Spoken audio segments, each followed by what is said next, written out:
Selama ini nuklir itu selalu mengeksklusifkan diri, nggak pernah menggandeng semua pihak. What we need to educate adalah membicarakan nuklir dalam bahasa yang sederhana. Yang kedua, put nuklir dalam konteks ekonomi. Dengan kata-kata thorium, kita nggak ngibulin, so kita membuat pintu itu tidak ditutup, Harun. Okay. Once you set nuklir, bam, people close the door in front of you. Faktanya di dunia ini, unless you can be cheaper than coal, or competitive with coal, nuklir nggak punya market.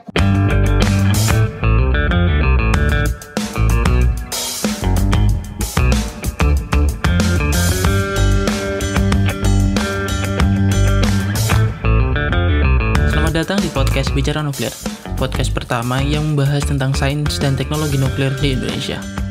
Di season ini, kita akan ngobrol dengan lebih banyak ahli dengan topik yang lebih luas dan lebih far-reaching daripada sebelumnya. Kita akan gali lebih dalam tentang topik-topik nuklir, baik yang umum maupun yang belum familiar di tengah masyarakat. Jadi stay tuned and let's get radiated.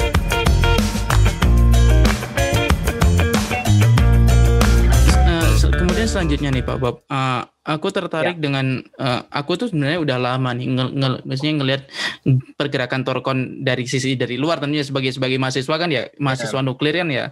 Kalau misalnya ada orang yang bergerak di bidang nuklir kan ya pasti menarik banget dong. Nah, aku udah ngelihat Thorcon dari tahun lalu dan aku ngelihat itu Thorcon banyak banget melakukan kerjasama ya dengan institusi pemerintah dan non pemerintah. Terus aku jadi kemudian berpikir di 2 minggu yang lalu, aku tuh ngobrol untuk podcast ini bersama Prof. Jarod ya, mantan kepala Batan, dan salah satu pernyataan beliau yang sangat menarik untuk aku adalah beliau bilang bahwa orang-orang nuklir itu tidak punya teman. Beliau bilang begitu kan. Tapi kemudian aku melihat Pak Bob itu bahwa Pak Bob dan juga Thorcon melakukan banyak kerjasama dengan BUMN, dengan holding timah dan lain sebagainya. Itu kalau misalnya Pak Bob melihat, apakah benar ya orang nuklir itu nggak punya teman gitu, quote unquote nggak punya teman, atau mungkin kalau misalnya iya, itu yang aku nggak mau bilang apakah siapa yang salah ya, tapi gimana itu bisa dibenerin gitu loh kalau misalnya memang kita nggak punya teman gitu. Betul, itu adalah problem nuklir selama itu. Betul sekali, you are right. Orang nuklir itu nggak punya teman.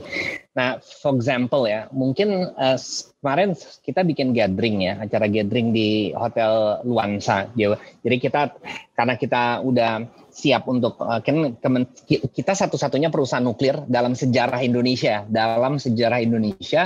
yang mendapatkan rekomendasi dari pemerintah. Ini yang nggak pernah orang sadari, yang bukan cuma nggak disadarin tapi nggak di-appreciate sama banyak orang nuklir itu sendiri. For some reason, yang sebagai saya bilang, mereka merasa terancam dengan keberadaan Thorcon, which is aneh ya. Tetapi pada saat saya bikin acara gathering kemarin, saya ngundang seluruh top ranking energy policy maker di Indonesia, dan semua hadir, ya. Deputi Maritim, ya, which is Kementerian Marves itu koordinator maritim itu membawahi SDM ya. So Deputi Maritim Pak Basilio dia hadir, ya. Yang kedua SDM Dirjen EBTKE, dia tadinya hadir tapi dia ngutus direkturnya ya, tapi dia membacakan speech dia. Yang ketiga, Direktur PLN hadir melalui Zoom, ya. Yang keempat, siapa lagi? DPR Komisi 7. Tadinya mau hadir tapi ada berhalangan jadi nggak hadir. Artinya I've managed, dan banyak BUMN lainnya ya, dan I've managed to invite semua stakeholder energi. Ya, dan menjadikan satu gerbong.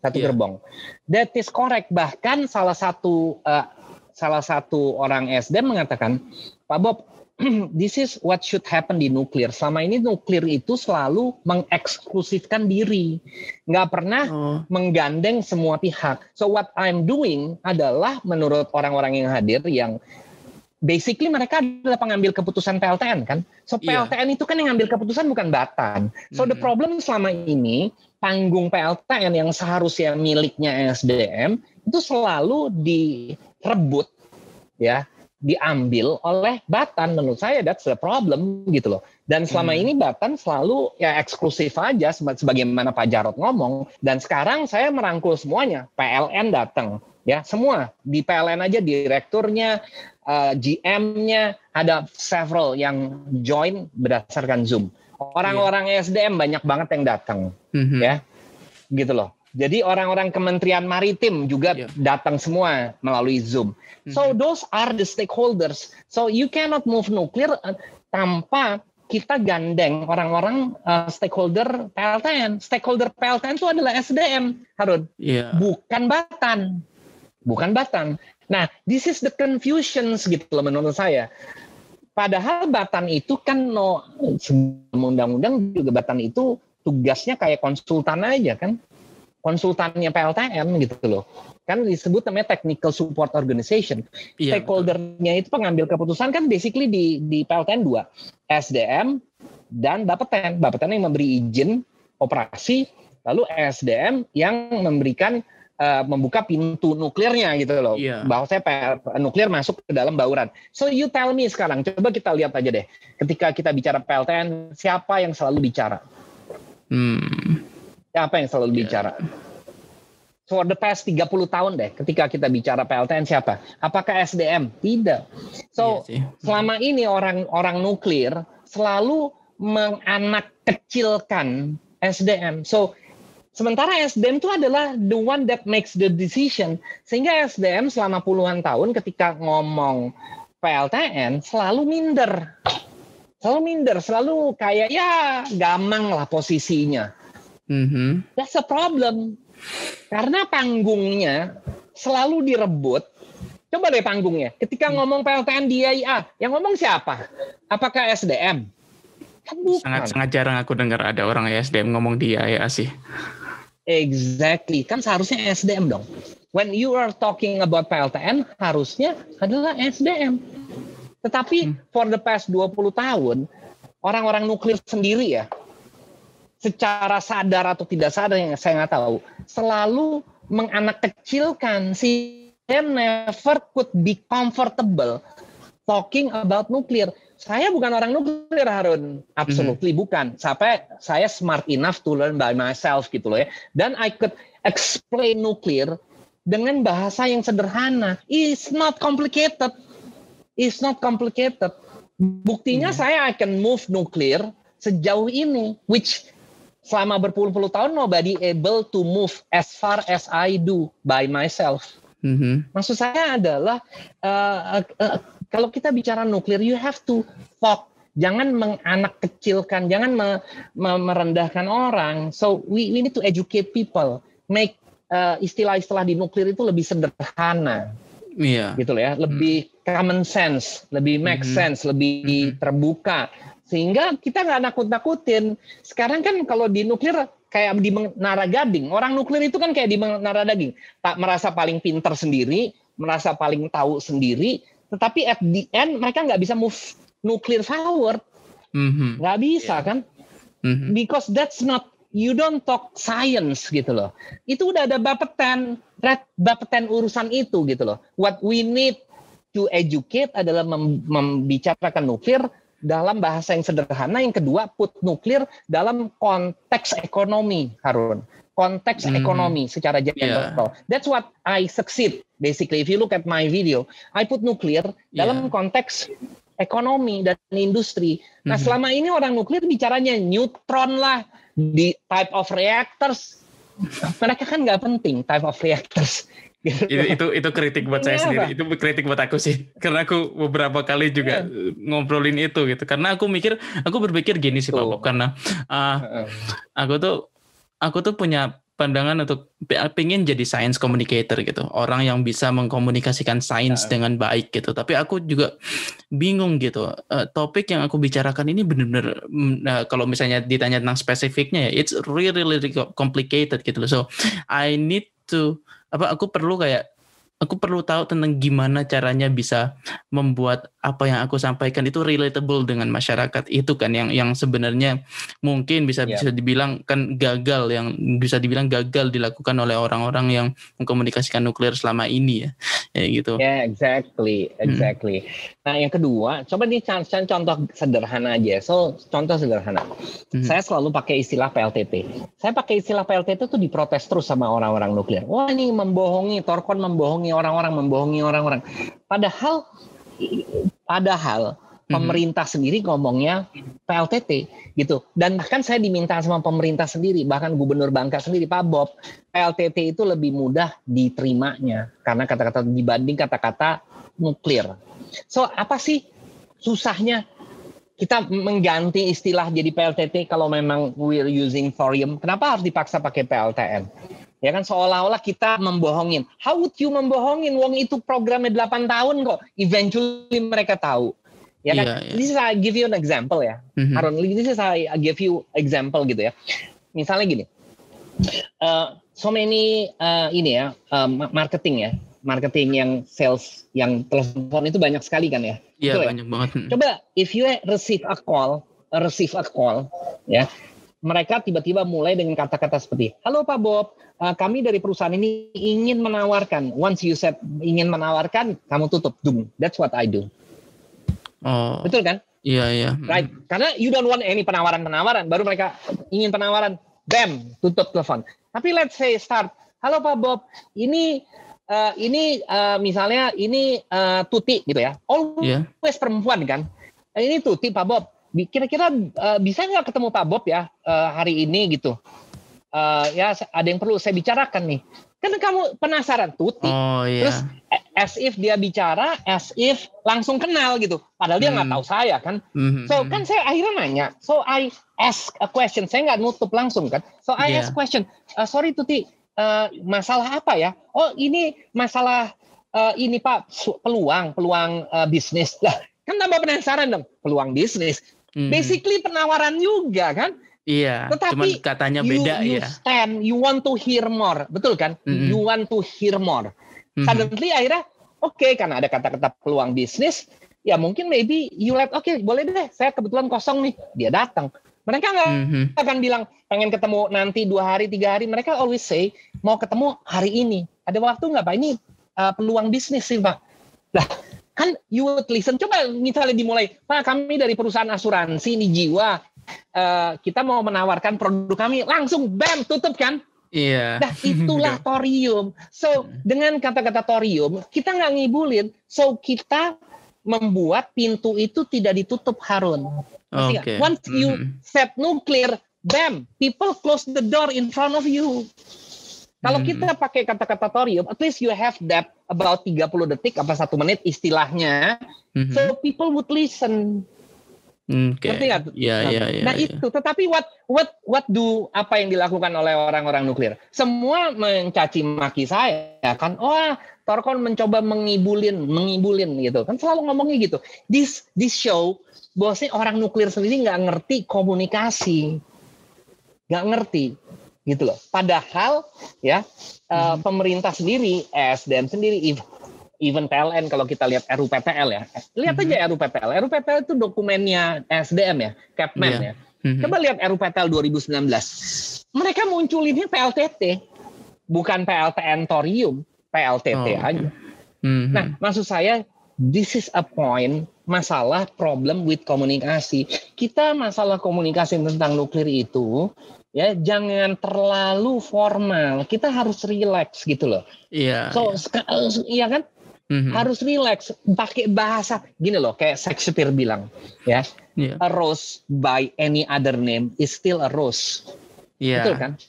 Kita mau pakai kata PLTN kayak PLTT kayak tetap aja ujungnya orang tahu itu nuklir. Betul nggak sih Harun? Iya. Ujungnya tahu. Emangnya bisa, coba you tell me ya. Emangnya bisa kita menipu orang selama 8 tahun? Kan enggak. Eventually ya kan, tetapi it serve bahwasanya orang stand untuk few minutes untuk mau mendengar. Gitu loh. Yeah. So You understand nggak sih? Iya, ya kan? Ya itu memang sampai sekarang memang masih masalah sih. Kayak salah satu masalah yang aku sadari dari nuklir itu adalah communication skills dari para saintisnya sebenarnya. Itu aku perlu mengakui. Dan itu yang memang masih perlu diubah sih menurutku.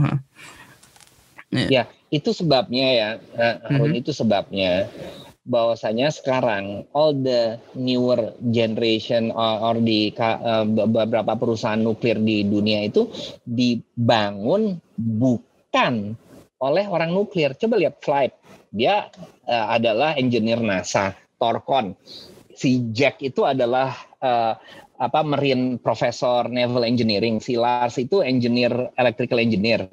Ya, so karena they understood what's the problem with nuclear gitu loh. Jadi contoh ini I'm just going to tell you the difference ya between paradigma orang nuklir dan orang non nuklir yang bukan dari nuklir in designing reactor ya.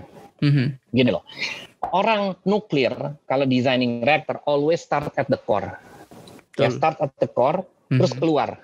Betul ya. Sehingga at the end mereka nggak bisa memanage constraint lainnya seperti economic, buildability bisa dibangun apa enggak dan lain-lain. Betul kan? So in commercial operation gitu ya, in reality in commercial operation you are bound by certain constraint. Betul nggak sih? You are bound whether it's economic or whether it's safety.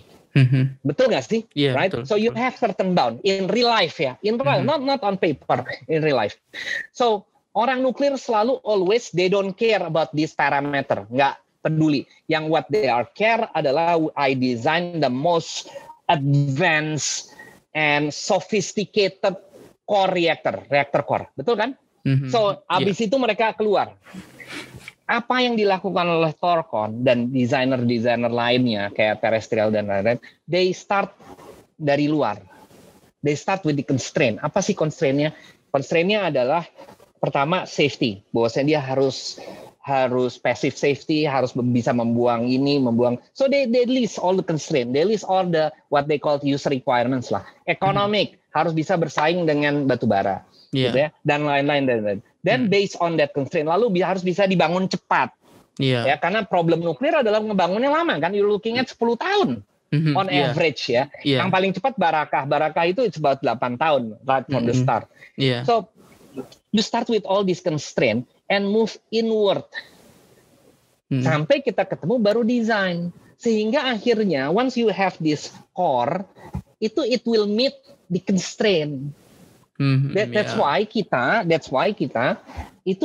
semua safety requirement, semua economic requirement, semua buildability requirement kita matching. Karena kita build dari user requirement, dari constraint kepada design, bukan dari core keluar. That is the philosophy yang menurut saya ke depannya once this is built and operated ya. Pasti akan merubah pola pikir orang-orang di teknik nuklir. Karena orang teknik nuklir basically nggak peduli, Harun. They don't really care. Ini mahal, ini murah, they don't really care. The fact of the matter, faktanya di dunia ini, unless you can be cheaper than coal, or competitive with coal, nuklir nggak punya market, Harun. You don't have any market. Gitu loh. So artinya begini, ini sederhana. So let me put this yang so many orang nuklir nggak pernah sadarin ya. Bahwasanya mereka selalu menganggap ekonomi itu nggak penting. Ekonomi itu most important di dalam energi, di dalam bisnis kelistrikan, bisnis energi. Ekonomi is the most important. Sekarang gini, memang kalau di Eropa, di Amerika daya belinya tinggi, tarif listriknya tinggi, so PWR, BWR semua HTGR masuk aja ya. Tetapi we know tadi sebagaimana saya sampaikan, konsumsi listrik negara-negara maju itu what's happening, they are in declining kan, merosot. They are not going up, mereka declining. Karena apa?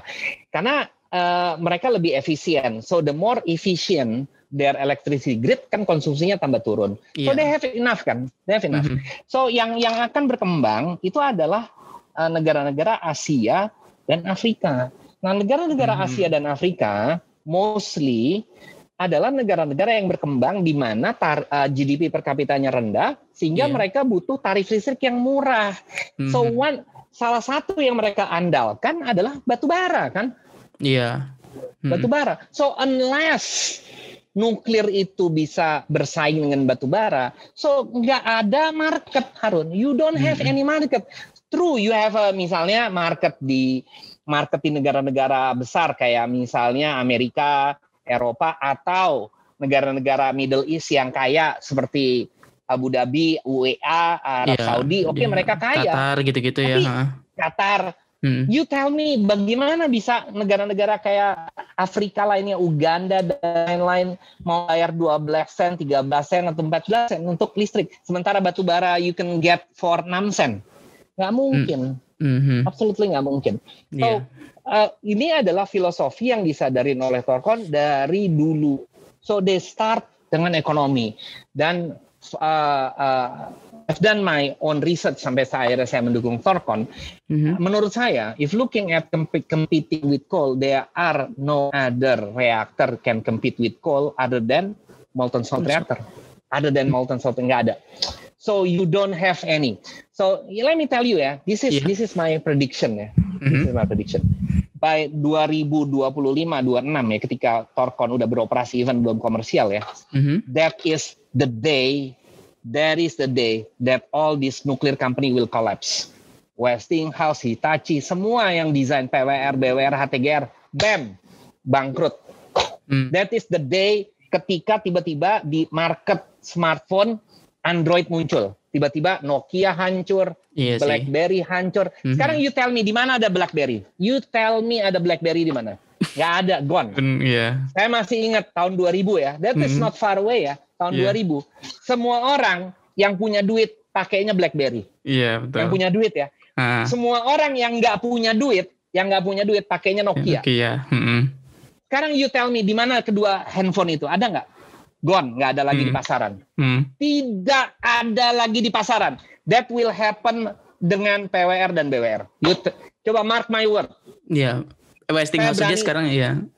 Westinghouse sekarang ya. Nah, maksud saya, so if you look at things objectively ya, not as a nuclear engineer, just as an engineer gitu ya, objectively ya, you will see the time that MSR is operating ya, apakah itu Thorcon, apakah itu Terrestrial atau any other MSR company, that is the end of PWR, BWR, HTGR and all other reactor. Karena siapa yang mau pasang reaktor yang pertama lebih mahal, yang kedua tingkat keselamatannya lebih rendah dibanding MSR. So you know MSR there is no pressure kan? So you don't have any pressure. So how would you have an explosion? How would you have a breach if you don't have any pressure? Ya, you don't have any pressure loh. So if you don't have any pressure about only 10 bar, then how would you have a breach of reactor, a breach of containment? Nggak mungkin kan? Absolutely nggak mungkin. Terus what's more interesting? Ada lagi nih Harun. What's more interesting? The sole purpose of safety of nuclear safety adalah ya to prevent the release of radiation. Betul apa enggak sih? Iya betul. To prevent the release of radiation. Dari 100-an lebih radioisotop yang paling berbahaya untuk manusia itu cuma ada 3 kan. You have strontium, you have cesium dan iodine kan, betul kan, iodine 131. Dari 3 itu cuma iodine 131 yang possibly yang could accumulate in the body ya. Nah sekarang bayangkan ya, 3 radioaktif itu dan radioaktif lainnya basically bound chemically, covalently di dalam saltnya, ya. Bound chemically, so they cannot escape. So you tell me, nggak ada pressure, so there is no forces that can expel the salt. Yang kedua, this radioactive isotope is bound to the salt. Iya, so, jadi nggak akan mungkin bisa keluar ya. Exactly. So it's done kan? Nuclear safety is done. Case closed. Yeah. Of course, I mean this is simplification ya. Yeah. Simplification. So how would you compete with that? You tell me. How would you compete with that? Iya. Mungkin kan? Maksud saya, saya bukan ahli nuklir. Saya bukan ahli nuklir, sekali lagi. Saya bukan ahli nuklir. Tapi on this issue, mungkin saya lebih ahli daripada orang nuklir. But seeing the futures of nuclear does not realize in PWR, BWR, atau HTGR, atau all other design sodium cooled adalah on MSR. Perbedaannya adalah gini. This is most important ya. Saya selalu ngomong sederhana ya. Kebanyakan kita, misalnya Indonesia, kita butuh mobil ya. Ya, butuh mobil. Kebanyakan orang nuklir itu trying to put Ferrari di Indonesia. What orang Indonesia butuh adalah Innova. Right? Kita butuh tuh Innova. MSR itu adalah Innova. It is not sophisticated. It is not advanced. It's very simple. That serve the purpose, gitu loh Harun. Sometimes we have to understand apa sih purpose-nya reaktor itu. Kan we're not trying to design the most advanced, the most sophisticated reaktor ya. That is a Ferrari. Orang Indonesia butuh Ferrari? Ya nggak butuh lah, nggak butuh Ferrari. Yang penting ada listriknya aja ya. Indonesia, exactly, aman dan murah kan? This is maksud saya ini adalah konsep yang sederhana, Harun. Very sederhana. Tapi unfortunately susah dicerna sama orang nuklir. Betul nggak sih? Susah dicerna. Iya. Right? Iya. Semua orang ngomong, wah MSR belum proven. So what? Udah ada Bapeten. Eventually semua reaktor yang nggak proven akan proven. Betul nggak sih? First of a kind pasti akan butuh verifikasi yang lebih banyak, tapi in the end pasti akan ada verifikasi. Exactly, and the end itu akan proven. Dan narasi itu sekarang di Bapeten sudah berubah, Harun. Di draft PP2 yang lagi dibikin Bapeten tuh udah nggak ngomong lagi proven nggak proven, sudah tidak. Karena kenapa? Narasi itu salah. Saya Bapeten is much progressive dibanding Batan, much progressive.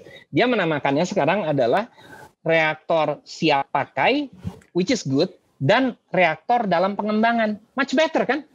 Much better terminologi. Reaktor dalam pengembangan. Ya, implikasinya bisa lebih fleksibel itu memang. Exactly, implikasinya. Saya lihat dari istilah itu aja yang sekarang lagi masih di draft, dikembangin di Bapeten. Bapeten itu udah progresif sekali, Harun. Progresif. Sementara di Bapeten masih ngomongnya proven, nggak proven, which is lucu kan? Orang masih sekarang kalau kita lihat lembaga litbang, bukankah harusnya lebih senang kalau nggak ada yang proven? Kalau udah semua kita pasangnya proven ya ngapain kita litbang kan? Kita beli aja pengadaan kayak pengadaan AC, pengadaan komputer. Kita nggak perlu litbang kan? Iya. Iya kan? Kita selalu ngomong inovasi nuklir. So you tell me, inovasi nuklir. Semua selalu kata-kata inovasi nuklir muncul. Inovasi itu artinya we're doing the one that is not proven, the one that is not yet in the market, atau we're doing something already in the market. Mana sih? Inovasi, the word innovations adalah artinya we're doing something which is brand new, which is not already in the market. That is innovation. Right? That is research and development. That is litbang. Right? Kenapa sekarang orang nuklir ketika ngomong inovasi, ngomongnya PWR, BWR? Well, what do you want to learn about PWR, BWR? It's been around for 50 years. Litbangnya di mana? Innovationnya di mana? Oke. Iya, menarik banget ini Pak Bob. That is my personal thought. Iya, makasih banget Pak Bob. Ini udah jalan sejam lebih nih, nggak kerasa. Well, sorry ya, agak sedikit. Saya kadang-kadang kalau udah ngomong nuklir, saya orangnya agak emosional. Iya, sama-sama. Agak ngeselin, Harun. Agak ngeselin. Why ngeselin? Selama 5 tahun saya nggak pernah dibantu. Nggak pernah ada yang ngebantu saya. Nggak ada.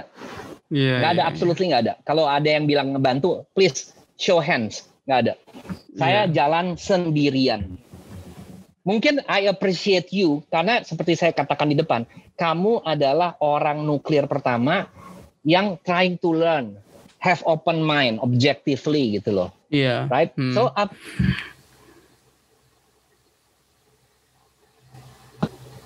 so, any other questions? Ya, mungkin terakhir aja nih Pak Bob.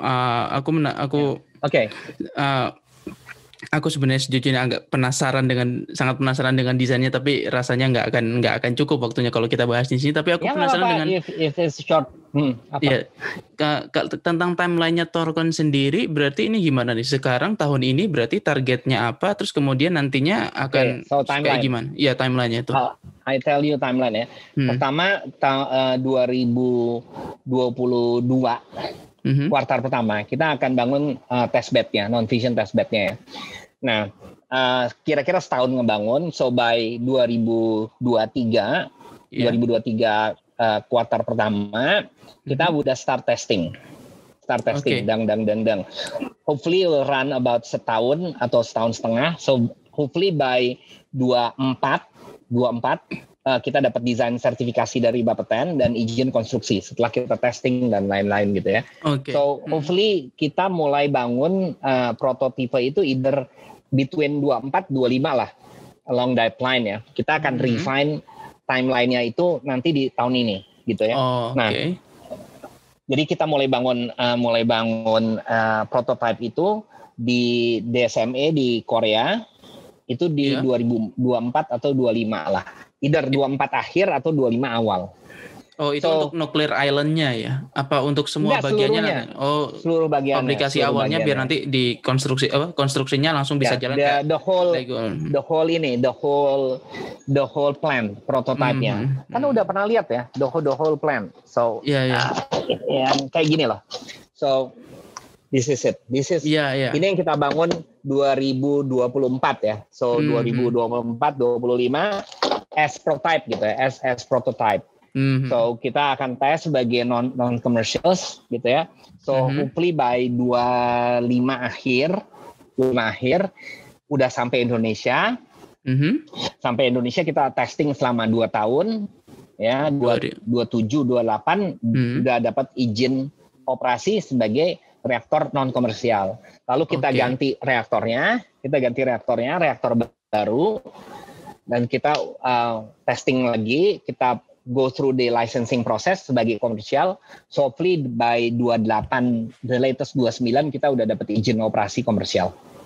Kira-kira gitu timeline. Sederhananya. Itu sangat cepat loh, Pak. Untuk hitungan first of a kind reactor itu sangat cepat loh.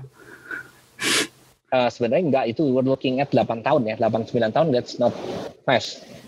Iya, tapi menurut saya kan itu kan first of a kind kan, maksudnya di seluruh dunia pun kayaknya MSR belum ada yang beroperasi kan, jadi kayak belum makanya pasti kan ada banyak yang saya takutkan dengan timeline yang dibuat Torcon ini kan sebenarnya mohon maaf sekali, tapi Bapetennya itu kan mereka harus bisa belajar tentang gimana how they can certify this new technology that hasn't exist in the world kan. Jadi ya itu yang jujurnya membuat saya ragu gitu. Problemnya adalah bukan problem sih ya. Maksudnya kita bikin timeline ini bukan tanpa kita koordinasi, kita juga udah koordinasi sama Bapeten dan Bapeten sepakat. So Bapeten sepakat kok, nggak ada isu. Dia nggak pernah menyampaikan isu sama kita. Ketika kita udah bikin kajian waktu itu di SDM di P3Tech 2019, Bapeten udah tahu timeline kita, nggak pernah mengatakan ada isu tentang timeline kita. Ya memang orang kalau nggak pernah ngomong Bapeten, ya komentarnya seperti itu orang-orang nuklir. Tapi termasuk ya saya. Exactly. Tetapi kita komunikasi ini nggak pernah ada isu. Nggak pernah putus ya. Dan nggak pernah putus. Dan juga di 2020 ini kan kita akan lakukan PESAR assessment dengan IAIA. Jadi pada saat itu juga kita akan refine again timeline kita gitu ya. Dan di dalam draft PP2 sekarang yang dibuat Bapeten, draft PP2 yang dibuat Bapeten sekarang, itu dia ngasih sekarang which is bagus, maksimum gitu. Jadi durasi, jadi tahap ini maksimum sekian, tahap ini maksimum sekian, tahap ini maksimum sekian. Iya, betul. Ya, so which is bagus, that's good menurut saya. Makanya saya katakan Bapeten itu progresif ya. Mungkin karena Bapeten SDM-nya anak-anak muda semua ya, so they are much more younger lah dibanding SDM-nya Batam. Cuman eselon 2-nya, eselon 3-nya muda-muda semua. So kalau kita lihat aja berdasarkan timeline, Kan di Bapeten ada yang namanya reaktor dalam pengembangan. Timeline untuk reaktor. So reaktor dalam pengembangan could be anything kan, betul, harus not necessarily SMSR kan. Could be anything. Betul. Any new type of reactor. Itu di dalam timeline-nya Bapeten tertulis kalau kita jumlahkan semua tahapan-tahapan. You're looking at 7 sampai 10 tahun. 7 sampai 10 tahun. Jadi istilahnya our timeline which is about 8 tahun, which is just about right. Iya betul. Just about right. So kita nggak ada isu, dan maksudnya juga kita tentunya karena we are a business company lah. Kita kan we are spending a lot of money ya. This is what's problemnya Harun, salah satunya ya. Orang always menganggap kita itu iseng-iseng. Ya, selalu iseng-iseng, seolah-olah kita kalau ngomong tuh cuman kecap-kecap aja gitu ya. Padahal this is a lot of money. This is a lot of money, ya. Nggak mungkin kita asal ngomong lah, ya kan? Kan this is not our money. Saya punya kantor di sini. Kita Torkon punya kantor udah hampir 5 tahun ya. 3 tahun sekarang di gedung ini. We are paying lebih dari 2 miliar setiap tahun. Hampir 2 miliar, 1, sekian miliar untuk biaya operasional kantor. So how would you say kita iseng-iseng? Iya kan? Iya sih. How would you say kita iseng-iseng? Tahun ini we're spending 10 miliar lebih on studies. Kalau kita kerja sama ITB, kita akan kerja sama ITB bikin lab nuklir. Maybe our spending itu naik menjadi 20 sampai 25 miliar. So how would you say bahwa kita kan pasti semua every other timeline dan milestone udah kita perhitungkan dengan baik dong, benar nggak sih? Iya. Pada akhirnya soalnya cari untung soalnya kan ya. Exactly. Pada akhirnya cari untung. So we always put out sesuatu yang memang kita udah pikirkan dengan matang-matang, and kita juga udah konsultasikan. Tapi exact timeline itu mungkin baru kita finalize di tahun ini di dalam kajian kita. Yang saya sampaikan tadi adalah masih tentatif lah, masih tentatif karena salah satu yang diminta pemerintah itu adalah di tahun ini adalah tentunya peta jalan itu. Tapi apa yang kita sampaikan sebagai tentatif adalah sesuatu yang sudah kita pikirkan dengan matang-matang gitu. Jadi kita bukan asal ngecap gitu loh, Harun. Ya kan? Benar nggak, right? We're spending a lot of money kok, money. Perbincangan yang barusan ini benar menggelitik satu pertanyaan terakhir lagi ya. Ini maaf sekali nih, satu pertanyaan lagi deh. Ini menarik soalnya dari dulu yang aku dengar salah satu alasan kenapa nuklir nggak pernah berkembang di Indonesia itu adalah kurangnya support dari pemerintah, utamanya karena timeline pembangunan PLTN itu lama. Kalau di Torkon ini kan 8 tahun yang otomatis nanti akan berganti pemerintahan dan lain sebagainya. Nah, untuk mengadres itu gimana sikap Torkon, Pak? Apakah memang Torkon selalu menggunakan sistem MOU jangka panjang sehingga nanti komitmennya meskipun berganti presiden akan tetap sama, atau seperti apa approach Torkon untuk menghadapi kayak pergantian pemerintahan itu? Jadi salah satu kita kan dapat rekomendasi sekarang dari pemerintah. Nah, salah satu understanding yang kita tentunya nggak tertulis ya.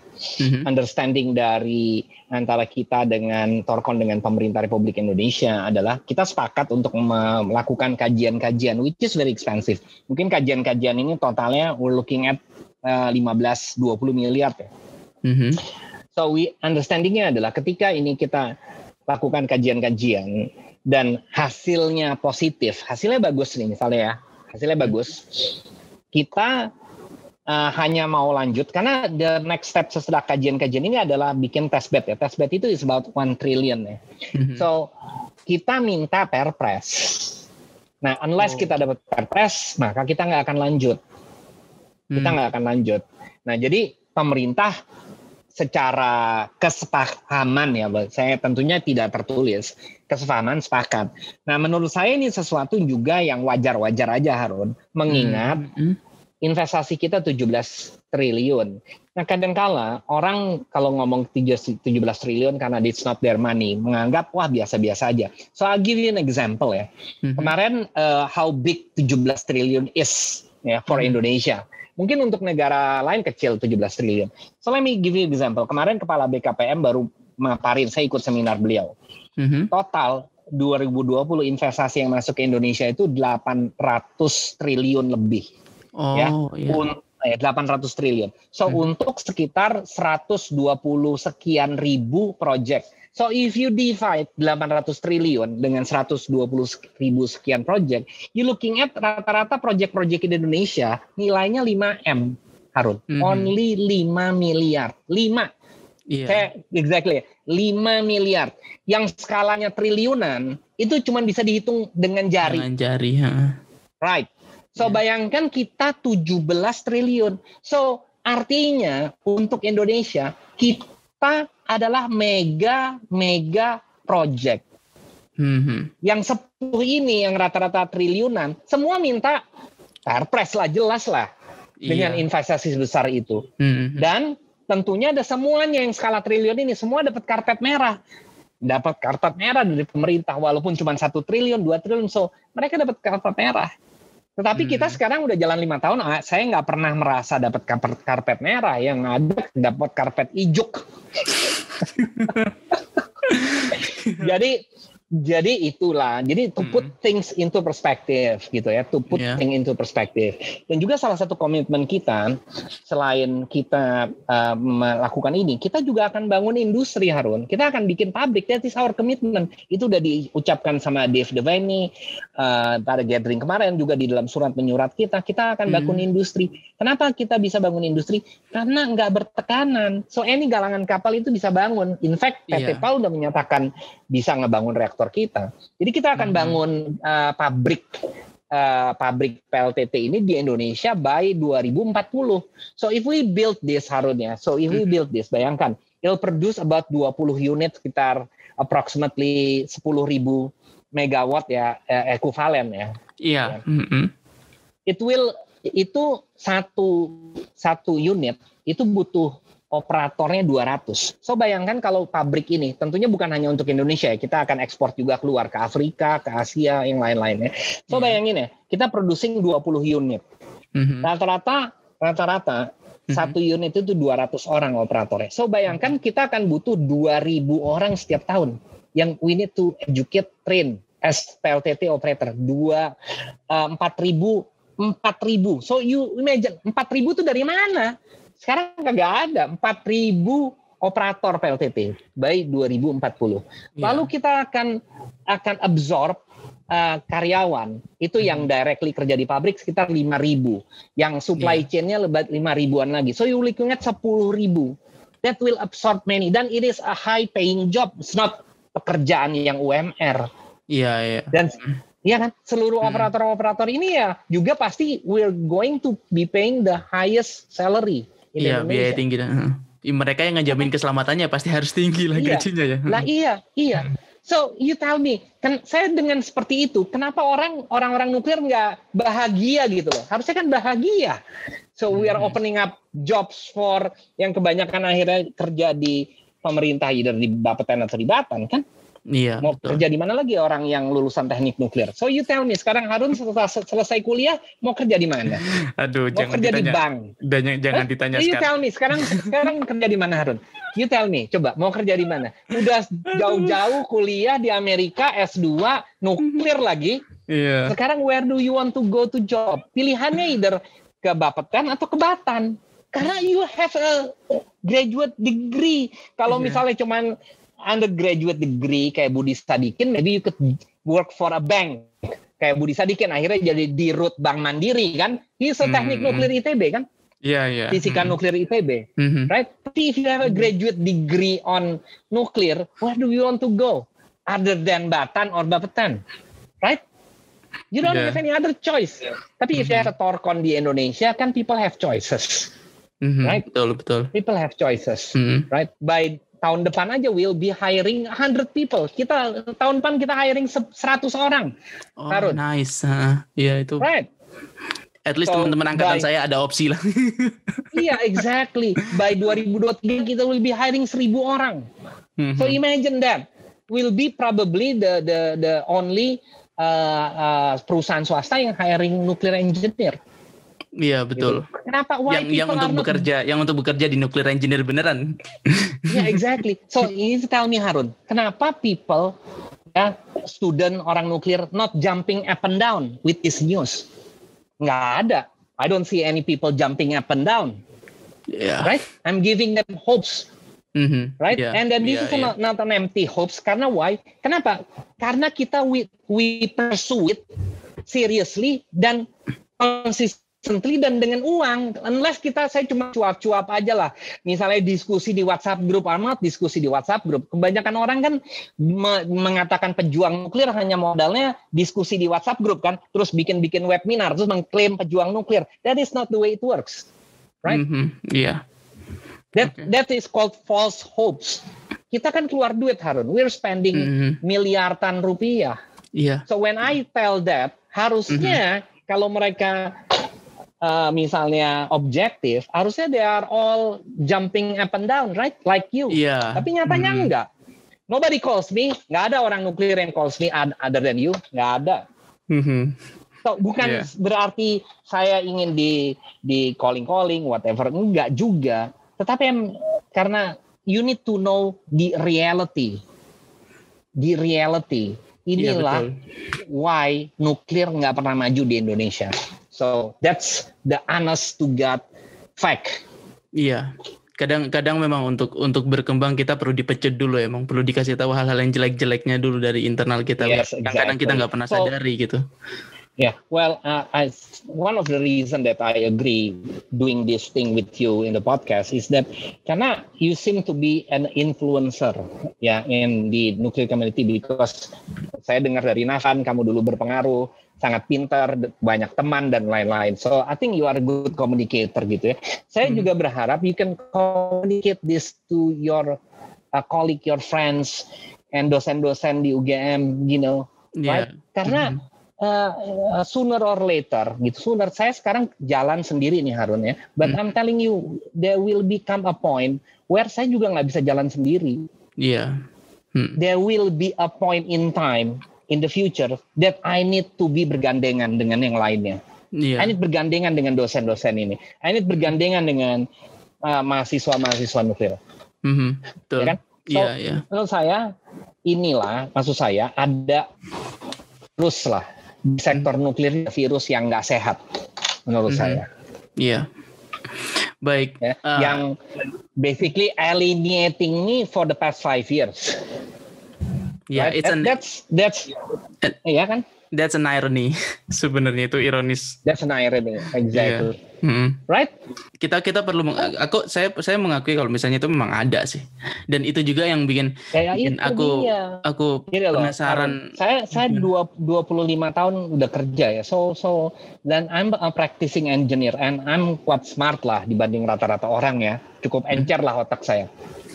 Yang saya amatin di semua growing sector ya, misalnya kayak EBT ya. Contoh EBT. Saya di Kadin waktu itu di Kadin itu adalah masuk di departemen namanya ETLH, Energi Terbarukan dan Lingkungan Hidup.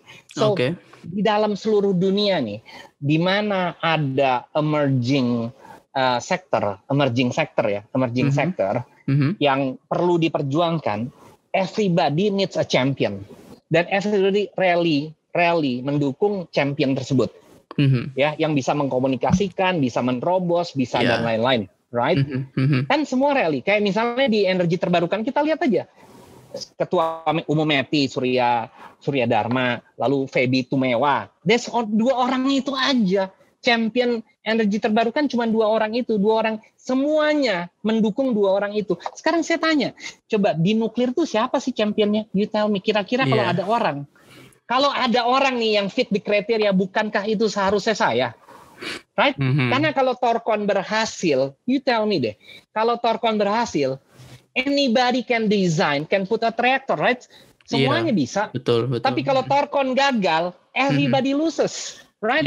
Kalau Thorcon gagal nih sekarang, semua gagal. Tapi kalau Thorcon berhasil, semua bisa. Right?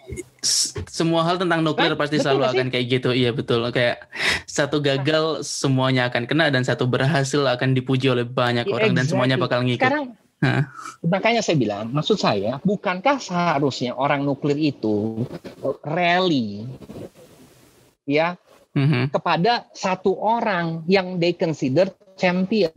Dan menurut saya ya, subjectively, karena ngelihat banyak sekali orang nuklir, the only orang yang paling paham, bisa mengkomunikasikan, sangat vokal dan nggak takut dan bisa keluar duit sendiri, mau keluar duit sendiri, itu cuman saya. Yang lain kan nunggu SPJ dari APBN kan. Kalau nggak ada SPJ ya nggak berangkat, ya kan? Iya, betul. Right? Bukankah harusnya saya? Bukan saya ingin mengklaim, tapi harusnya saya didukung, gitu loh. Harusnya saya didukung. Iya. Right? Yeah. So with that saya harapkan Harun bisa merubah situasi ini, which is nggak kondusif, absolutely nggak kondusif. Iya betul, saya setuju. Nggak kondusif. Karena kenapa? Why? Ya, walaupun saya akan mengatakan ini terakhir kali. Walaupun selama ini saya jalan sendiri dan we are progressing ya, walaupun saya dihambat ya, honestly saya nggak perlu cerita lah bagaimana orang-orang menghambat ya. Walaupun saya dihambat oleh orang-orang nuklir sendiri, namun there will be a point di mana saya butuh dukungan orang-orang lainnya. There will be a point in time. Iya. Gitu loh. Karena nggak mungkin saya terus jalan sendirian. Nggak mungkin. Iya. Nggak mungkin. Selama ini saya jalan sendirian ya. 5 years. Gitu loh. Tapi there will be a point. Dan pada saat itu, when it comes to that point, kalau dukungan itu belum terjadi, it will go down to the sink. Go down to the drain. Iya, miserably. Kan jatuh. Yes. Iya. Pasti jatuh. Dan semua pasti rugi. Dan semua pasti at that time when that happen, udah nggak usah bicara nuklir lagi. Nuklir akan mati di Indonesia. Akan mati. Udah that's it. That's the end of nuklir. Iya, semoga itu nggak terjadi lah. Karena saya masih pingin. Iya, masih at least ngelihat PLTN ada ketika saya hidup. Ya, gitulah. Makanya you tell me sekarang deh. Sekarang what my last questions ya. Kamu udah mengikuti sektor nuklir ya, di Indonesia. So siapa sih you think that the most punya kesempatan, the highest chances kalau ada PLTN pertama? Would be itu Thorcon? Iya. Ada nggak kira-kira? Objectively iya, pasti akan turun karena memang satu-satunya industri di bidang energi nuklir yang saat ini sudah established ya Thorcon yang masuk ke Indonesia. Iya, karena gini loh, this is one of the problem. Orang semua masih bermimpi, semua nih orang-orang nuklir, as if pemerintah mau ngeluarin APBN untuk bikin PLTN. Itu there's no such thing. Nggak ada. Ini saya tegas nih, there is no such thing pemerintah akan mengeluarkan APBN. Nggak ada. Untuk PLTN ya. Yang kedua ya, orang masih merasa bahwa PLTN harus proven. Pemerintah nggak peduli masalah proven-provenan, Harun, nggak peduli ya, karena mereka udah merasa ada Bapeten. Dulu memang betul narasi itu bisa dikembangkan, sekarang nggak peduli. Mereka merasa udah ada Bapeten, kalau Bapeten ngasih izin ya udah ngasih izin kan, so why worry about proven nggak proven kan. So yang harus di-worry adalah masalah keekonomian. Udah given, diterima oleh pemerintah dan ditetapkan oleh Menteri SDM di mana-mana bahwa PLTN itu harus kompetitif dengan batu bara. Which is you're looking at harga jual listriknya di 6-7 sen. Nah, sekarang you tell me, siapa yang punya peluang? Harus pakai duit sendiri? Harus bisa murah? Coba, you tell me siapa? Rata-rata semua vendor-vendor PLTN. So the word vendor nih, Harun ya, this is what people don't get it ya. The word vendor itu artinya apa sih? The word vendor itu artinya mereka pengen dibayar kan? Am I right? Iya, karena mereka minta tender gitu kan. Iya, the word vendor PLTN ya, itu artinya mereka tidak akan investasi. Mereka jual reaktor. Mereka jual aja, pasang kontraktor. Jadi vendor itu bahasa canggihnya dari kontraktor. Iya. They don't really care.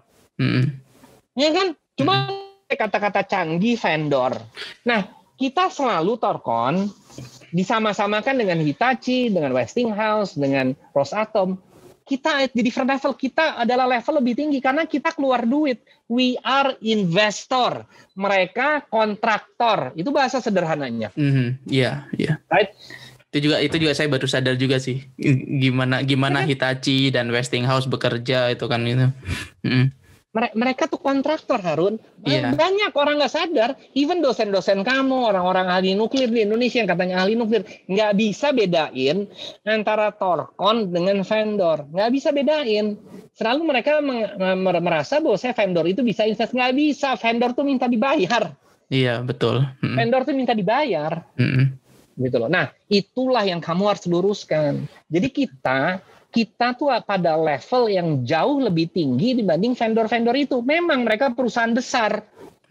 Tapi does not necessarily mereka mau invest. Iya, masalahnya di situ memang. Iya kan? Nah, itu. Dan kalaupun akhirnya nih, ya ada narasi, oh ya nggak apa-apa, nanti kita cari investor di Indonesia. Nanti biar mereka invest kepada vendor-vendor ini. Ya. The next question adalah harganya berapa? Iya. Bisa nggak PWR bersaing di 7 sen, 6 sen? Nggak bisa jawabannya. Ini kan gini loh maksud saya. Lucu ya. Kita something yang konkret tetapi tidak didukung karena mereka semua bermimpi. Ya kan? Mereka bermimpi nih rata-rata.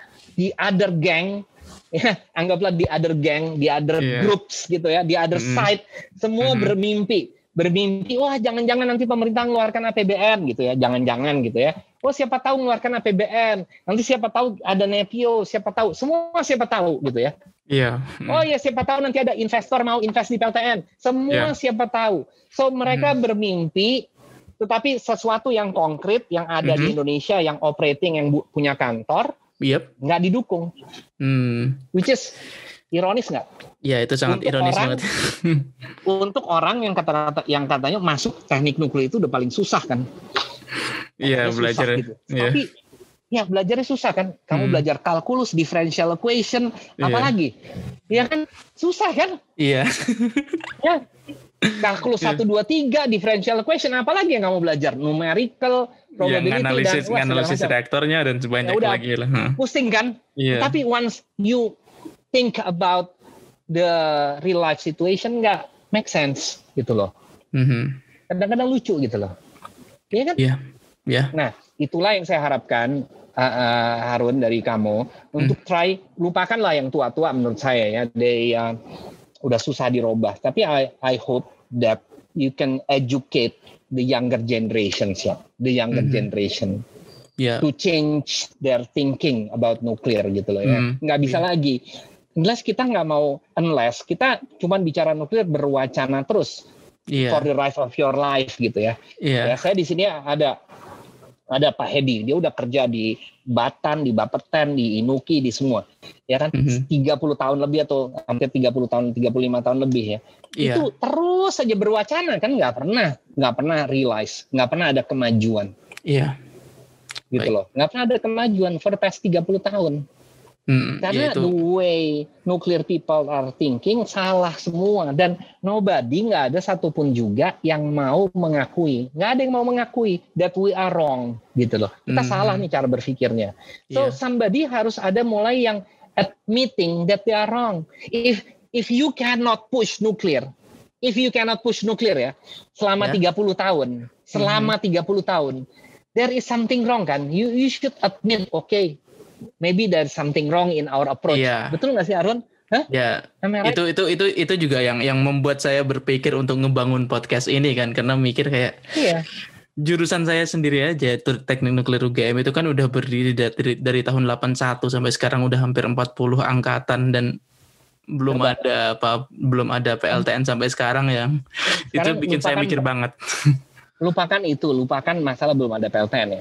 You're saying 40 angkatan UGM ya, 40. Bayangin 40 berarti you're talking about 30 tahun lebih ya. Teknik nuklir UGM ya. Kenapa narasi nuklir, kita bicara narasi aja, belum berubah. Narasi nuklir itu baru berubah setelah saya come to the picture. Honestly, baru sekarang. Iya betul. So kan dimulai dengan merubah narasi Harun. Merubah narasi itu the easy part. Iya. Gitu, that's the easy part. Ya kan? Iya. right? Kita kenapa nggak pernah ada yang mencoba untuk merubah narasi? Jadi just from that fact, kita lupakanlah ada PLTN. Membangun PLTN itu probably very difficult, nggak semua orang mampu. Tetapi merubah narasi, it's within your scope, ya kan? Within kemampuan orang nuklir. Tapi kenapa you stick with the same narasi? Gitu loh, 30 tahun. Iya. Dan narasi nuklir baru berubah, you tell me, believe it, mau percaya apa tidak percaya, I'm telling you, baru berubah setelah ada saya. Buktinya apa? Ya buktinya kita satu-satunya yang diterima kok. Saya satu-satunya yang diterima. Media, sekarang even di media ya, media tuh sekarang udah nuklir friendly. Juga setelah ada saya, media udah nuklir sekarang. Iya. Karena saya sering ngomong, mengedukasi, saya ngundang orang-orang media makan siang, segala macam, diskusi ngalor ngidul segala macam. Sehingga mereka educate, kan harus itu bisa dilakukan. Kenapa nggak pernah? Maksud saya, there is something wrong again. There is something wrong with this picture, Harun. Iya. Ya. Dan you are the first guy who noticed this. You are the first guy. So I salute you. I give you a thumb up in noticing this. Karena this is a problem. And I hope you keep on communicating this, right, through your friends, your network, and everything else. Let's move on, gitu loh. Let's move on. Torkon adalah satu-satunya peluang untuk kita punya PLTN. Get that in their mind, gitu loh. Iya. Right? I need their support. I need your support. Iya. Gitu loh. Itu. Nah, itu aja. That is my, anggaplah closing statement. Kalau nggak ada, we keep on continuing this. Selesai. Iya, maaf. Terima kasih banget atas insight-nya. Ini kayak, I did not expect this to be this deep sebenarnya. Aku awalnya berpikir kayak ngobrol sama Pak Bob akan berbicara tentang ekonominya, which kita juga udah bahas juga, dan tentang investasi dari Torkon juga yang kita juga udah bahas, tapi kayak memang ada gambaran besar yang perlu dimunculkan, dan kita perlu menyadari bahwa salah satu step pertama dari menyelesaikan masalah adalah menyadari bahwa memang ada kesalahan di dalamnya. ya Pak Bob ya. Exactly, betul. Betul. Karena unless sama di dalam semua penyembuhan ya Harun. Ya, saya terapis juga on a spare time. Salah satu persyaratan utama dalam penyembuhan adalah acknowledging that you make a mistake. Acknowledging. Without acknowledgement, then there will be no change. Oke, terima kasih banyak teman-teman. Ini aku bilang ke teman-teman ya Pak, nanti bagian ini akan aku edit. Ya, silakan. Oke, terima kasih banget teman-teman yang udah mendengarkan, dan ini udah insightful banget. Terima kasih Pak Bob atas kehadirannya di podcast ini, dan teman-teman sampai jumpa di episode selanjutnya. Bye.